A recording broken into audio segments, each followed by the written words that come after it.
वैसे तो एक तरीके से बैन है ये। इसका जो मुख्य रूप से जो प्रचलन है वो नशे के रूप में ज्यादा प्रचलित है। खास करके शिवरात्रि के समय जो है भांग का सेवन लोग करते हैं, लेकिन भांग का आयुर्वेद में विशेष महत्व है और इसके बहुत सारे प्रयोग भी अभी आधुनिक समय में भांग के पाए गए हैं। भांग कफ का शमन करती है और कड़वी होती है, पाचक है, ये लघु है और तीक्ष्णता भी होती है इसके अंदर, पोषण होती है और पित्त को बढ़ाती है, पित्त कारक है, बहुत ज्यादा अग्नि को बढ़ा देती है, अग्निवर्धक है, तो ये पाचन में भी सहायता करती है और गैस का भी शमन करती है, लेकिन पित्त को बढ़ा भी देती है। बल कारक भी है, शक्ति भी प्रदान करती है सीमा में, अगर इसका सेवन नियंत्रण में रह के किया जाए। और इसके अलावा दीपन है, पाचन है, कामवर्धक है, रसायन है, निद्रा को बढ़ाती है, निद्राजन है। ठीक है। और भांग का जो प्रयोग है उसमें अगर ऑर्गन की बात करें तो ब्रेन पे बहुत अच्छे से काम करती है, ये कान पे काम करती है, ब्रेस्ट पे काम करती है, छाती पे काम करती है, हमारे फेफड़ों पे भी काम करती है, ये पेट के ऊपर काम करती है और प्रजनन अंगों पे काम करती है और हमारी बोन के ऊपर भी ये काम करती है, स्किन पे काम करती है।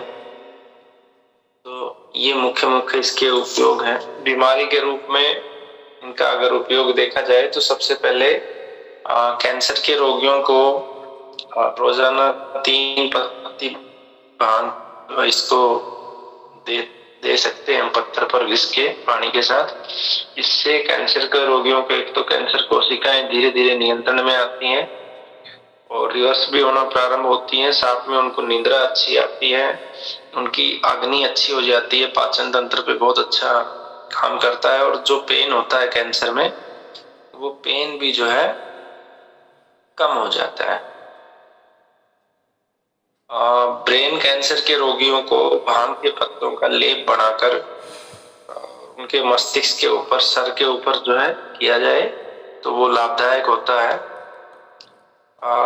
जिन कैंसर पेशेंटों को बहुत ज्यादा सर में दर्द होता है उनको भांग के पत्तों को सूंघने से मस्तिष्क की जो पीड़ा है वो नष्ट हो जाती है।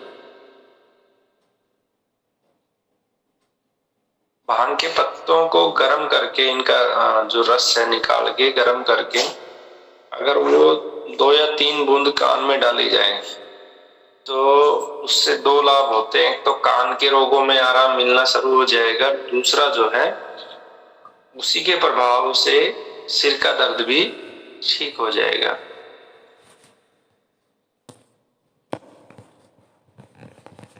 भांग का तेल भी जो कान में पस पड़ती है उसमें प्रयोग किया जा सकता है, वो भी लाभदायक होता है। दमा के केस में जिन लोगों को दमा है उसमें भुनी हुई 125 मिलीग्राम भांग में 2 काली मिर्ची और 2 ग्राम मिश्री मिलाकर देंगे तो श्वास खुल के आएगा और दमा में आराम मिलेगा। 2 काली मिर्ची, 2 ग्राम मिश्री और 125 मिलीग्राम, लगभग 1.25 ग्राम के आसपास भांग, इसमें भुनी हुई भांग में प्रयोग करनी। उसके बाद जिन लोगों को संग्रहणी की समस्या है उसका जो है एक योग आप बना लें और उसमें आप लगभग 50 ग्राम भांग ले लें, 100 ग्राम जो है 200 ग्राम जीरा ले लें। तीनों को लेकर अच्छी तरह से पीस लें, बारीक पाउडर बना लें और इसे भोजन जो है ना, खाना खाने से आधा घंटा पहले 1 चम्मच दही में मिलाकर चाट लें। तो लगातार ये 40 दिन तक आप करोगे, ये बहुत ही कारगर है। तो जिन लोगों को पुरानी से पुरानी संग्रहणी है उन लोगों को ये बहुत राहत देती है और संग्रहणी की जो बीमारी है वो बहुत कष्टकारी होती है, तो इसमें ये अच्छा काम करता है। जिन लोगों को पेट में दर्द रहता है, उधर में बहुत ज्यादा दर्द है, उसमें भांग और मिर्च दोनों को समान मात्रा में लेंगे और उसके अंदर सीमित मात्रा में गुड़ मिला लेंगे और उसकी गोली बना लेंगे, चने के दाने के बराबर बराबर गोली बनाकर। ये अगर प्रयोग करेंगे, आधा ग्राम की गोली समझो आप देने से, तो इससे पेट का जो है ना दर्द का शमन हो जाए। आधा ग्राम काली मिर्च और आधा ही ग्राम जो है भांग, दोनों को बराबर चूर्ण बना के शहद के साथ अगर हम चटा दे रोगी को सुबह शाम, तो ये कैंसर रोगियों के लिए बहुत लाभकारी है, क्योंकि इससे कैंसर रोगियों का पाचन बहुत मजबूत हो जाएगा और जो भी खाएंगे वो पच जाएगा।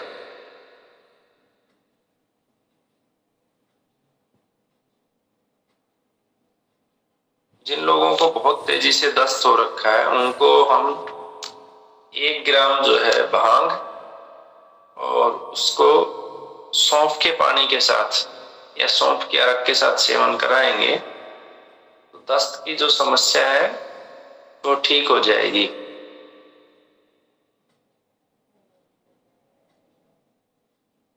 इसके भांग के कुछ उपयोग गुल्लर के साथ हैं। जैसे एक उपयोग मैं आपको बताऊं, गुल्लर का जो छीर होता है उसको जो है भांग में मिला देंगे और छोटी सी जो है टैबलेट बन जाएगी, वो आधा ग्राम से ज्यादा नहीं। तो इसको सेवन करने से एक तो अतिसार की जो बार बार समस्या होती है वो ठीक हो जाती है और डाइजेशन भी इम्प्रूव होता है। जिन लोगों को पेशाब में समस्या रहती है, बार बार पेशाब आता है, उन लोगों को क्या करना है कि आधा ग्राम भांग को या तो खीरे के जूस के साथ दे दें, तो उससे जो है मूत्र कक्ष की समस्याएं ठीक हो जाती हैं। गठिया का अगर कोई रोगी है तो भांग को जो बीज आता है उसका तेल निकलता है, यानी कि भांग के तेल की मालिश करेंगे गठिया वाले जहां जहां दर्द है, तो उसमें उसको आराम मिलेगा। लगभग 1 ग्राम भांग को घी में भून लो और उसमें जो है 2 काली मिर्ची और 2 ग्राम मिश्री मिलाकर ये दिन में 3 से 4 बार सेवन कराएंगे तो इससे जो है गठिया में आराम मिलेगा। ठीक है, मात्रा इससे ज्यादा नहीं होनी चाहिए।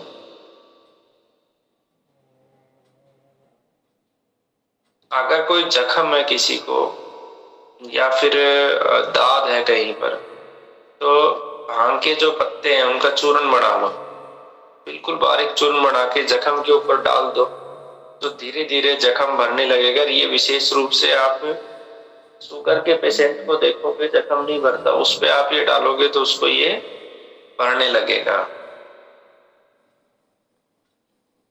कुष्ठ का जो समस्या है वो असाध्य रोग माना जाता है, तो कुष्ठ में भी ये बहुत अच्छे से काम करता है। इसमें करना क्या है आपको, इसमें आपको कुष्ठ के लिए भांग का चूर्ण ले लेंगे और उसको शहद के साथ मिलाकर, और शहद और घृत जो है शहद से विपरीत मात्रा में हो, मिलाकर सेवन कराएंगे तो कुष्ठ में आराम मिल जाएगा। जिन लोगों को मिर्गी की समस्या होती है तो उन लोगों को हम लगभग ये समझो आधे ग्राम से भी कम, आधे ग्राम से भी आधा ग्राम भांग लेंगे और उसके अंदर लगभग 1 ग्राम का 10वां हिस्सा, मतलब बहुत सीमित मात्रा में हींग मिलाएंगे उसके साथ और वो सेवन कराएंगे तो मिर्गी की जो समस्या है उसमें आराम मिलेगा।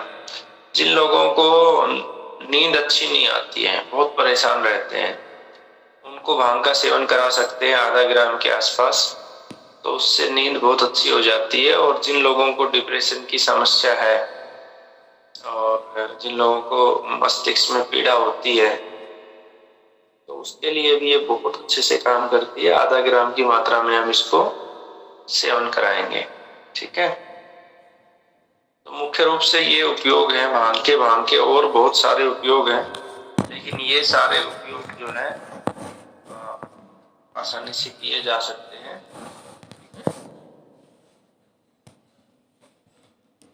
अब इस संबंध में ना किसी का कोई क्वेश्चन है तो पूछ सकता है। दूसरा जो है, बुक सबको मिल गई है, आप लोग उसका अध्ययन कर रहे हो कैंसर वाले का, तो उसके ऊपर जो है आप एक बार अध्ययन कर लोगे तो